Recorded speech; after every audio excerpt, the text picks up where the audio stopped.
सुप्रभात। इतिहास नगर विज्ञान अध्याय को स्वागत करुछि।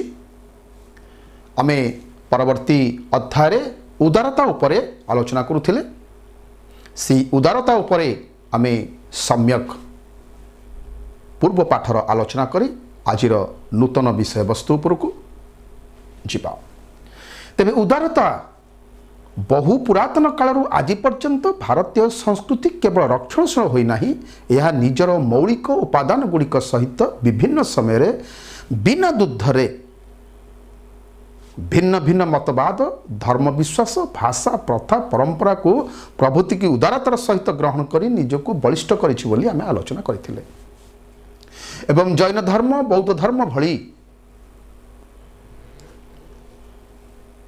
शांतिप्रिय धर्म को भारतीय समाज संस्कृति रे ग्रहण करा जाइथिला। एही जैन धर्मर प्रवचक, प्रवर्तक एवं धर्मर मुख्य महावीर जीन छवि को लक्ष्य कर पिले। जैन धर्मर मुख्य महावीर जीन एवं बौद्ध धर्मर मुख्य बौद्ध धर्म को जे प्रचार करथिले, प्रसार करथिले, से होचंती गौतम बुद्ध। तांकर बुद्ध देवंकर नाम रे जे इतिहास रे परिचित, तांकर छवि को लक्ष्य कर।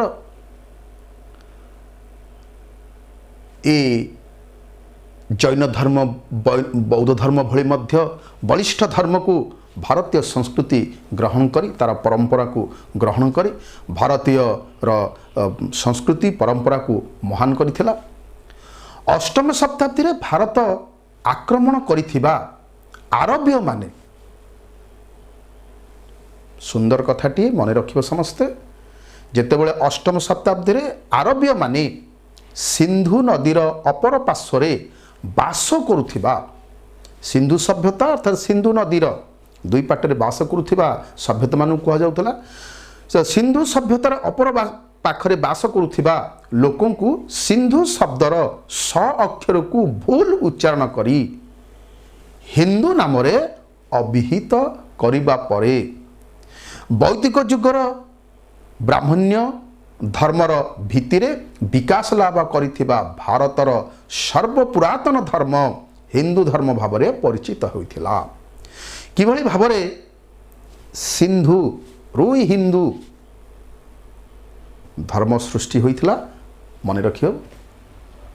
मध्ययुगरे रामानुज, रामानंद, बल्लभाचार्य, श्री चैतन्य, कबीर ई सब समस्तिंकर छवि को लक्ष्य कर। रामानुज, रामानंद, बल्लभाचार्य, श्री चैतन्य, कबीर, नानक, महावीर प्रभृति भक्ति आंदोलनर यही सब महान व्यक्ति मानकर बलिष्ठ व्यक्तित्व जहाको इतिहास समृद्ध करिछि, जहाको इतिहास स्वर्ण अक्षर रे लिपिबद्ध करि रखिछि एवं जहा भारतीय संस्कृति परंपरा को महान करिछि। एही व्यक्ति माने भक्ति आंदोलनर प्रवक्ता एवं ख्वाजा मुइनुद्दीन चिश्ती, फरीउद्दीन गंजर शकर और शेख निजामुद्दीन औलिया प्रभृति सूफी संत मानकर एकस्वरवाद, मानव सेवा, भक्ति, प्रेम, एकता, सहनशीलता और भातृत्वर वार्ता को देशर विभिन्न स्थान रे प्रचार करा जाई थिला। पाश्चात्य देश गुड़िकरे भारतर आगमन परे जेतले पाश्चात्य देश भारत को आगमन करिथिला पर ख्रीष्ट धर्म तथा पाश्चात्य दर्शन, साहित्य, विज्ञान, संस्कृति को उदारतार सहित ग्रहण करा जाइथिला। लक्ष्य कर चैतन्य को एवं नानक एवं ये होउछन्ति ख्रीष्ट धर्मर प्रभु जीशु ख्रीष्ट। ये पाश्चात्य धर्मर जीशु ख्रीष्ट को मध्य ख्रीष्ट धर्म को मध्य समान मर्यादा सम्मान दिया जाइछि। एही भारत भूमि रे एहीपरि भावरे विभिन्न समय रे भारत को आगमन करिथिबा भिन्न भिन्न जाति धर्म वर्ण और भाषार लोकों को आदर करिनै भारतीय संस्कृति यार उदारतार परिचय देछि। तेबे उदारता उपरे आमे विस्तृत भावरे आलोचना कले, गत अध्याय आलोचना करथिले एवं आज मध्य आलोचना कले। एबे निरपेक्षता उपरे आलोचना करिबा। ए निरपेक्षता भारतीय संस्कृतिर आउ एक परंपरा आउ एक महान उद्देश्य थिला।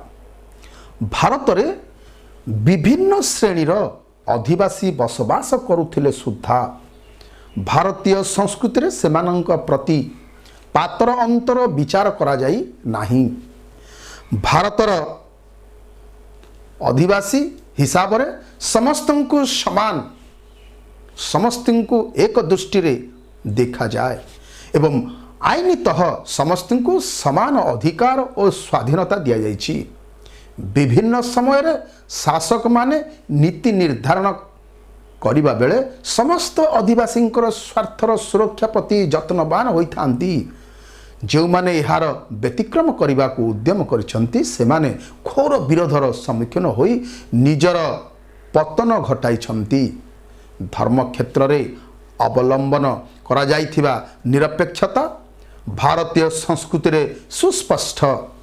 प्राचीन और मध्य युग रे अशोक लक्ष्य कर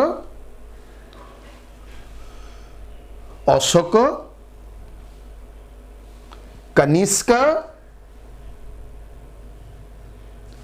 गुप्त वंशीय सम्राटगण हर्षवर्धन और अकबरंक भली शासक निजे एक निर्दिष्ट धर्म ग्रहण करथिले सुद्धा निर्दिष्ट धर्मर पृष्ठपोषकता करथिले सुद्धा उदार धर्मनीति पोषण करी से समय अन्य समस्त धर्मावलंबी को सेमानंकर निजर धर्म मत अनुजाई धार्मिक कार्य संपादन करबा पई स्वाधीनता देथिले एवं समस्तंक प्रति समान शासन नीति प्रयोग करथिले जहाकु कहा जाए धर्म निरपेक्ष नीति।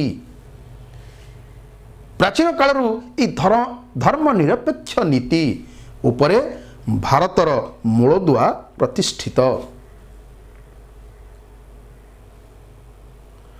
पुरातन और मध्य युगर केतक धार्मिक कृति को छाड़ीदेले भारत में कला और साहित्य कौन सी एक निर्दिष्ट गोष्ठी को समर्थन बा पृष्ठपोषकता करने उद्देश्य सृष्टि करा जाए नहीं। भल भाव लक्ष्य कर पुरातन मध्य युगर केतक धर्मीय कृति को छाड़ीदेले भारतर कला और साहित्य कौन सी एक निर्दिष्ट गोष्ठी को समर्थन करा जाए नहीं बा करिबा उद्देश्य रे सृष्टि करा जाई नथिला। भारतर संविधान रे मध्य धर्म निरपेक्षता को निश्चित करिबा पाई व्यवस्था रहिछि।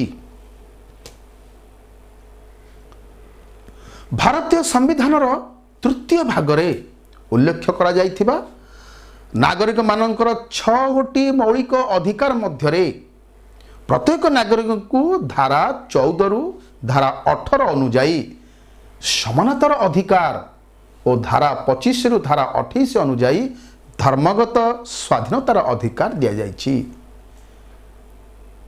यह व्यतीत 1976 मसीह रे गृहीत 42तम संविधान संशोधन अनुजाई संविधानर भूमिकार भारत को एक सार्वभौम्य गणतांत्रिक साधारणतंत्र गठन करने संकल्प को परिवर्तन करा जाई भारत को एक सार्वभौम्य समाजवादी धर्म निरपेक्ष गणतांत्रिक साधारणतंत्र गठन करिवार संकल्प करा जाइथिला। एतिर संपूर्ण भाव में आमे अनुमय हेले जे भारतर संस्कृति परंपरा केड़े महान। तेबे आज तो समय हो जाइछि तुम मानक ठारू विरति नेबा पूर्व समस्ती को धन्यवाद।